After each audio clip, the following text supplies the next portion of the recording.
Hello, my friends. How are you? I hope you're doing very, very well. My name is Mariah. If you haven't seen any of my videos before, welcome. If you have, super warm, extra welcome back to you. Super warm, extra, super extra warm, an extra welcome back, extra, extra. Anyways, welcome to a different perspective of where I'm sitting because I want to do some daylight. And today I want to share with you the most beautiful story ever told. And this story is the story of our planet. It is the story that has been put together meticulously and beautifully by Mr. John Lamb Lash. You can check out his content on YouTube here. He's also got a book called Not in His Image, which I highly recommend. And you can go to nemeta.org for his online school, which I also recommend. He's not paying me to say this. It is just my life changed when I found his work. And that is why I share this story, because I would really love if it changed and helped your life as well. So to start, we are talking about human prehistory, okay? This is the story of our planet Earth. It is also the story of the goddess. It is the story of the Aeon Sophia. It is a Gnostic story, and it is the Gnostic creation story, essentially. So before our time, way, way, way before our time, in the center of our galaxy, which is also called the Pleroma by the Gnostics, the fullness, and the what some people might call heaven. In the center of the galaxy, I don't know if you and I can, but you can push through it. And on the other side of the pleromic membrane, is what I call it, is where the aeons reside. Now, the aeons of our galaxy are in numbers. I don't know how many there are. It has been, kind of looked into before. I think Valentinian Gnosticism looks into this, but it's not super relevant, so I try not to get stuck there. But what's important to know is that the aeons work in male-female pairs. And for the purposes of our story, the Aeon Sophia or Sophia works with her male consort called Thelete, intended. And they work together as these giant aeonic beings. Now, they're not human at all. You can think of them like snakes, if you want, like big torrents of energy. But they are beings. They are more intelligent than our brain can even understand.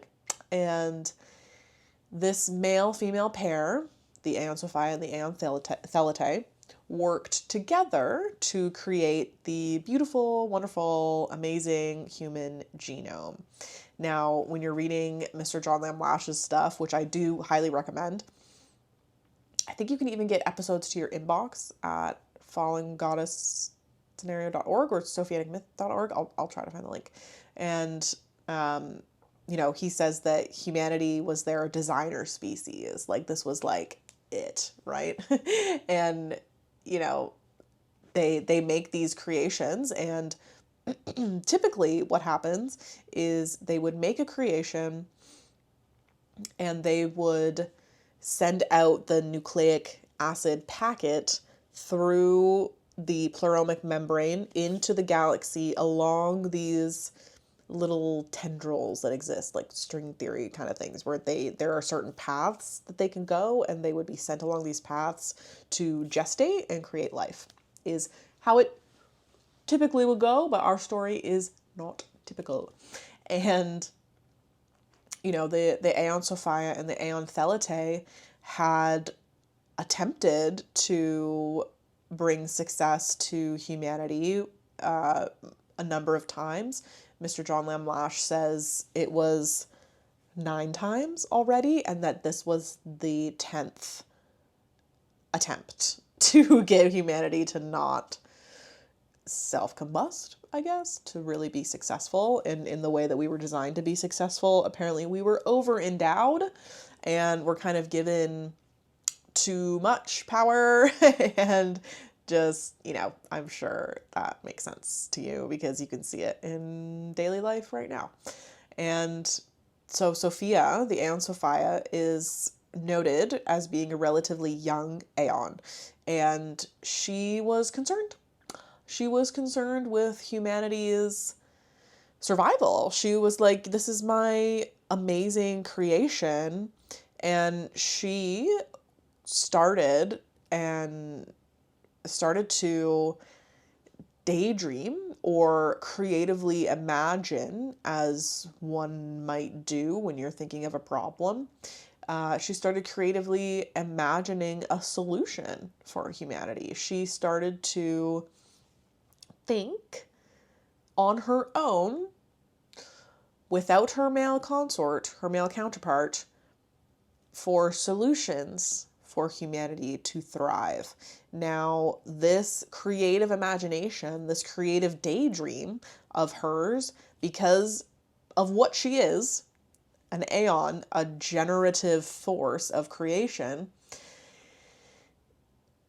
her daydream didn't just go nowhere.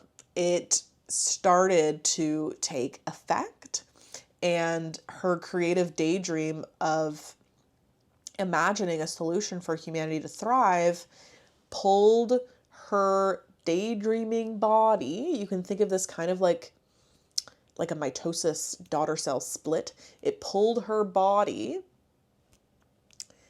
through the pleromic membrane and into the galaxy by mistake, or they call it an anomaly, and they call Sophia audacious and passionate because she was passionate about humanity's survival and for us to really thrive, but she was doing this daydreaming, this creative imagination without her male counterpart.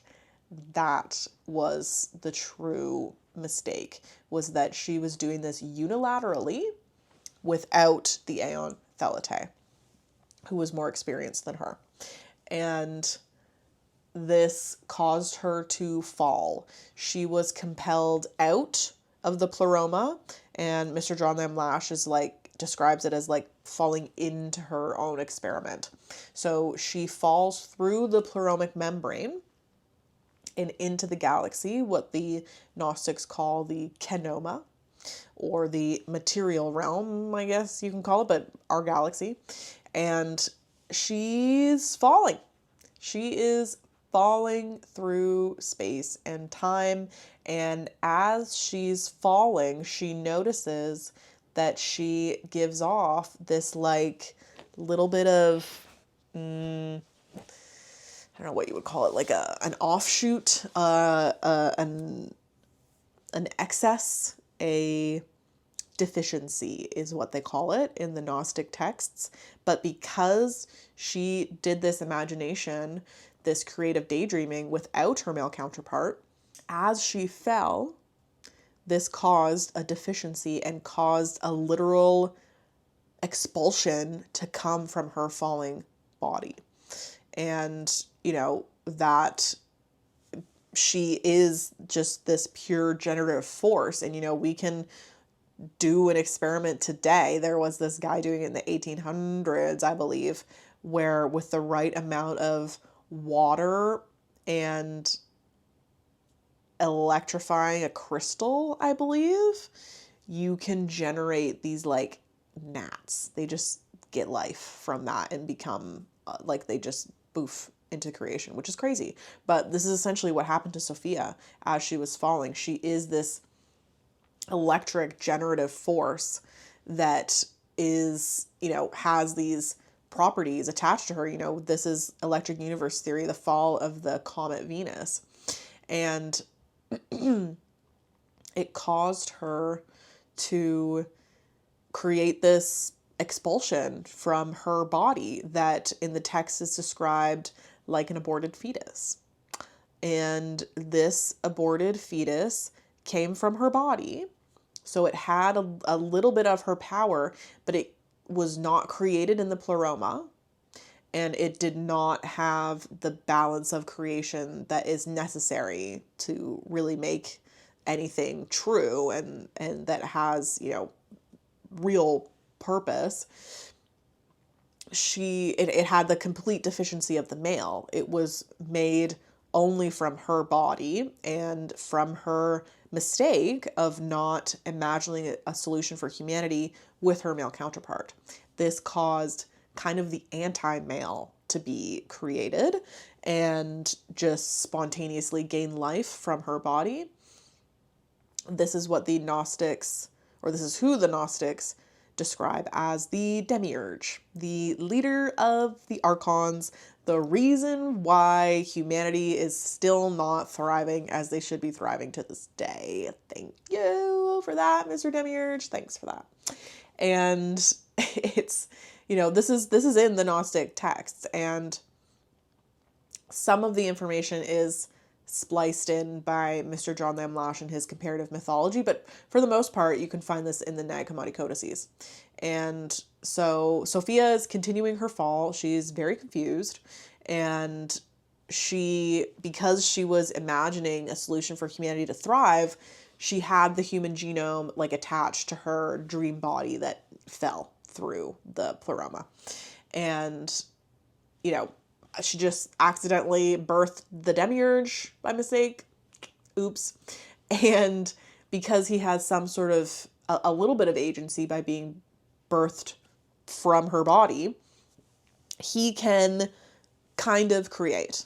He can create these little worker drones that he did create. These are the archons. He can create lifeless material, essentially. He can copy what's going on in the Pleroma and what creation is, but because he's copying it blind, he is not really actually making anything that has real life. And in the texts, it also says that they cannot provide blessing. The archons and the demiurge cannot provide a blessing because they were not created in the Pleroma. They were not made with the balance of the male-female aeons, and they are a freak accident that has a little bit of agency based on, being the bastard son of the Aeon Sophia, but they don't have the true power that humans do have.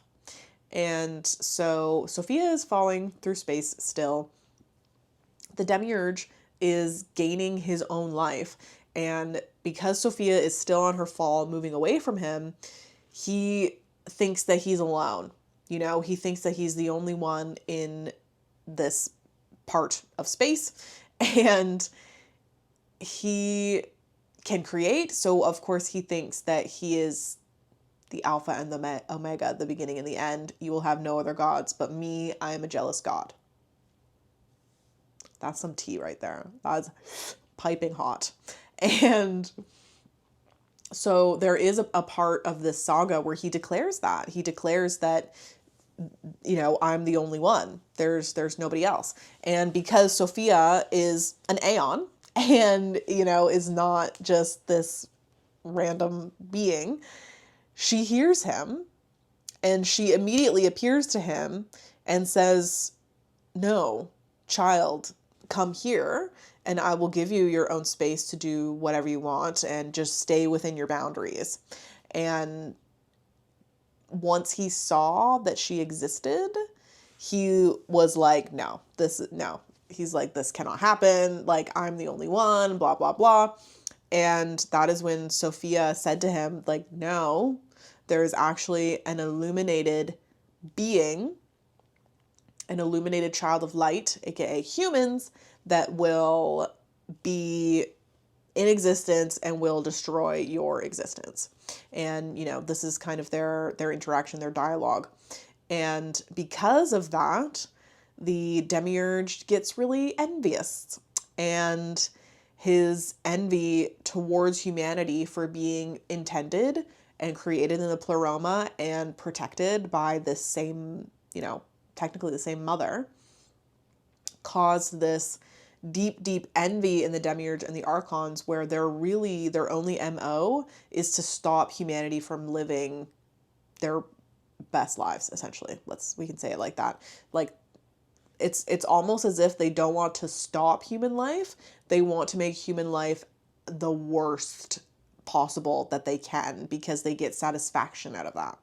Because envy is literally, it's not just like coveting what somebody else has, it's making sure that somebody else doesn't have that.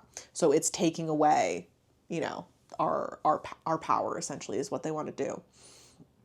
And so, because the demiurge knows that Sophia is around, he makes the effort to, kind of move her off her path as she's falling, and still thinking of a solution for humanity. It's not like she thought of a solution and then went to the Pleroma, or out of the Pleroma. She was thinking of a solution and, got shot out, right? And so the demiurge is trying to stop this from happening, is trying to stop her from doing whatever she's doing, even though he doesn't know what she's doing. And so at this point in the story, she is around the Orion system, and the demiurge sees her, knocks her off her path, and causes the human genome to shear, to be split, where she has to deposit the male part of the genome, and she does so in the Orion star system. This is why so many male secret societies venerate Orion. This is why Osiris is connected to Orion, because the male genome was deposited here to gestate and to gain life in pre-Earth history.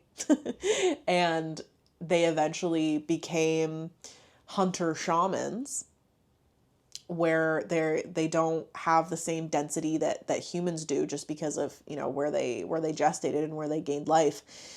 So they learned how to travel down these same filaments that the aeons use, which also is kind of being talked about now in science today. I saw something going around, and but I'm gonna put a pin in that now. So that's happening in Orion.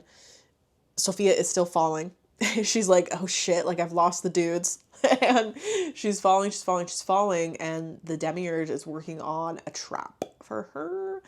And eventually she thinks of the solution for humanity to gain life by becoming the planet, becoming the setting for humanity to live upon. So she envisions a tri-body system. You can find the Gnostic text trimorphic protonoia, which is literally three-bodied first thought or pre-thought. And so she, this was her solution. This was the solution that she came to, was she will become planet Earth. She will become the Earth where humanity lives upon and that they can live in. And she will need a satellite to regulate the tides, the moon, and she will need a light for life, the sun. And, in the text too, we have the archon Sabaoth, who is the sun. And it's interesting because archons can defect, because archons can decide that they're not following this leader who says that, he's the only one. They're going above him and following his mother, essentially. And that is what Sabaoth decided to do. He decided to be the sun, the light that sustains our life here on this planet. And, when that three-body system was realized, the demiurge had captured Sophia within his own solar system. That is why there are 7 dead planets around us that, they're going to try to make you think that you can go there and gain life, but you can't. They're made by the archons. There are 7 main archons. I don't know their names off by heart. I don't really care to, but I saw another post going around on Twitter saying that, you know, 7 is this number, 7 days of the week, 7 chakras, 7 archons. Well, no, they don't say 7 archons, but my point is it's 7 archons. And they are the 7 other planets surrounding us. Yes, can they affect our lives? Sure. But they are not the truth, and they are not true life. And like I said, archons can defect like the sun did, and like you know, others might have time. I don't really want to get into that too much because it's like whoo, super ungrounding stuff. And anyways, Sophia has now turned her body, her dream body, okay, it's important to remember that this is still a dream, her dream body into planet Earth. This is why she is called Gaia Sophia, is because she is the planet.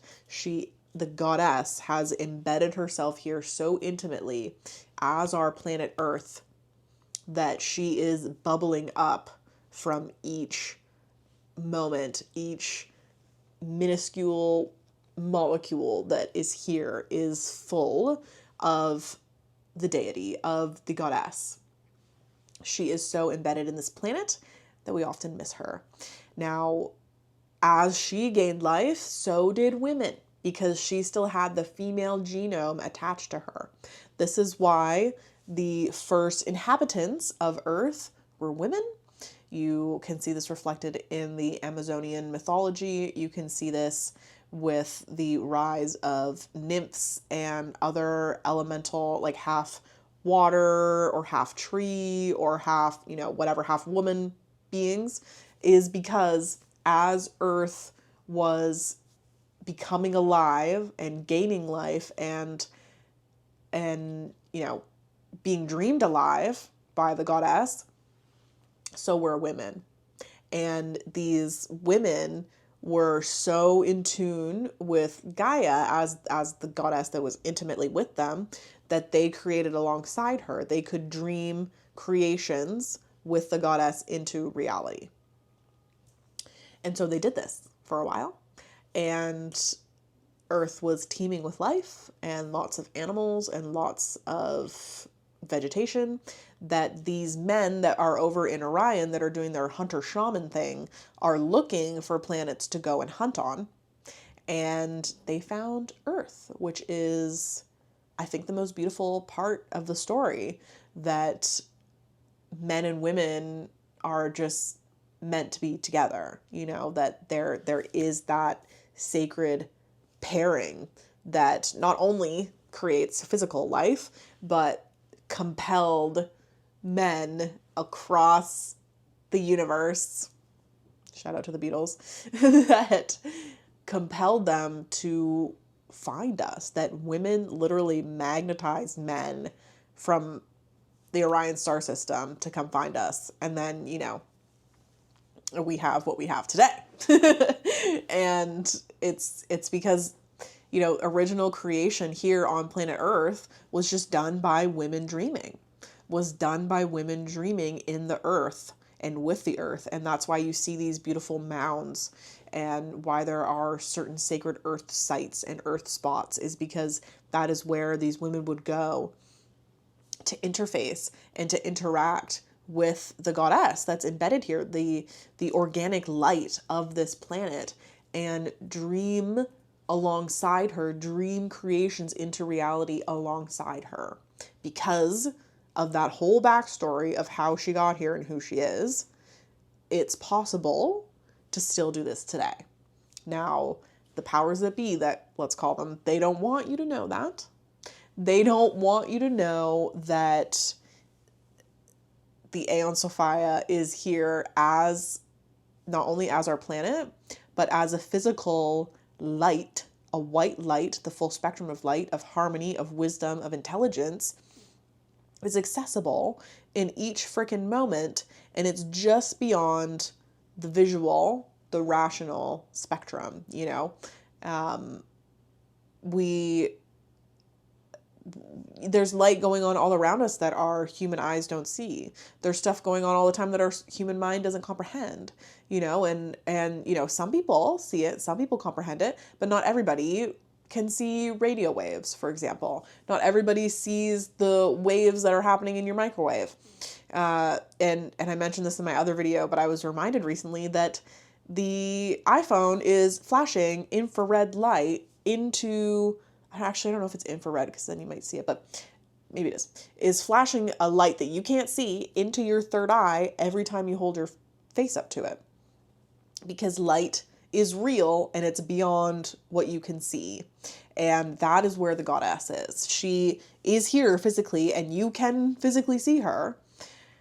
However, the best way for us to interact with her, to interface with her, knowing that whole backstory, is to connect with white light, to be honest, to bring white light into your field, into your whole space. I just recorded a whole other video about the light. So if that's not up yet, look for it soon. But that whole backstory displays and shows to us and is telling us, screaming at us, that it's time for us to interact with her now. It is time for us to use our own creative imagination, not just to get what we want and fulfill the desires that are on our heart, which are technically desires that belong to the goddess because we are in her dreaming mind. But when we can access, sorry, I don't want to hit my mic. When we can access those desires that are in existence in our heart, when we can understand that they're there because of the goddess, because she even fell and became this planet in the first place, and we can align with those desires and co-create, co-dream alongside the goddess because she is here, because we are in her dream, because she is dreaming us alive in every single freaking moment as our planet Earth. Isn't that crazy? Isn't that the most beautiful thing you've ever heard? And, I can understand why it might be intimidating to some people that you have so much agency. Sorry. Oops. You kind of have to do something. You don't have to go out and change the world overnight, but you do have to interact and take Sophia as your confidant. Take Gaia Sophia as your friend. Get to know her, meet her, and interact with her, interact with the goddess. She has many names. You don't have to just call her Gaia Sophia like I do, but I like that places her as our planet, as nature, and also as the Aeon from the Galactic Core that is here as nature.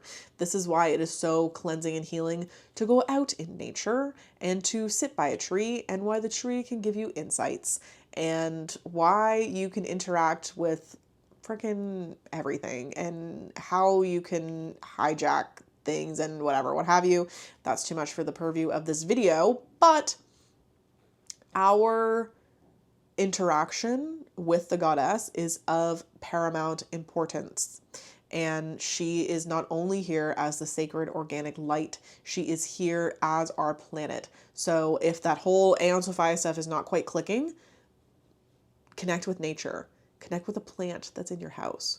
And just say you want, how you connect, I guess, is you just say in your mind, or you can say it out loud. You can say, it is my intention to connect deeply with nature and with the goddess.